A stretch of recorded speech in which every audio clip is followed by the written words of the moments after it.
Hot out there. Let's take a look at what we've got for you overnight tonight. Temperatures are going to end up dropping around 77 degrees. I hate it when I forget to do that. Hold on just a second. Here we go. 76 degrees, a few clouds, winds out of the southeast 10 to 15 miles an hour. That's not bad, but it's still humid outside, so it's not that pleasant. When you go on in through the day tomorrow, heading out the door, well, there's no problem there. We're looking at temperatures that are going to be around 79 to 82 degrees by 8 a.m.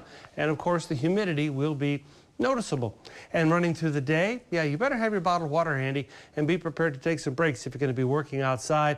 And make sure you remind the kids, because they're off from school, that if they're outside playing or whatnot, that, the water coming out of the garden hose is really hot at first. So you got to let it run for a while. 95 degrees by 3 o'clock in the afternoon. That's valley average. And that is the normal high for this time of year. McAllen, you're going to be 98 with a normal temperature of 97. So let's see, but you know, it could spike a degree or two and hit the century mark, just like today it hit 101 and the forecast was for 99. See, I told you, 84 degrees, that's what it's going to feel like South Padre Island. Remember, your body cools by sweat evaporating off your skin, so when it's a little soupy out there, your body struggles to cool. That's why we give you that number, not the true, wait, hold on.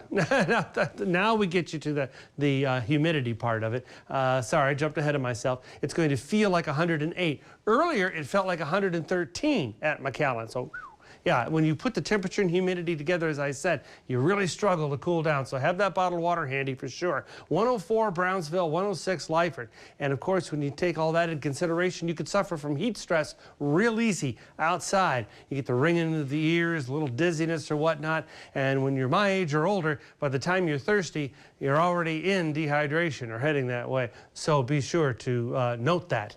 And remember, the pets need lots of shade and clean water, and test the pavement before you go walking the dog. McAllen, temperatures are a little bit more impressive here. So you can see heading up into the weekend and into early next week will be 99 to 101.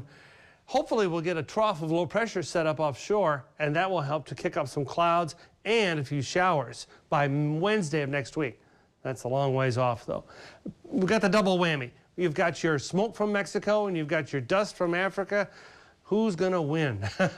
Tell you what. But anyway, Derek was talking about all the dust, and here's the local plume, but then you have the next plume coming off Africa. It's just everywhere. I mean, it's huge. And remember, one thing it does very well is to diminish hurricane development. Yeah, it interferes with the development. So, yeah, but that may be one plus, I suppose. And you can see there the tropical update. No problems forecast to boil up in the next 7 days. I should say not, with all that dust. All right, folks, that's a look at your forecast.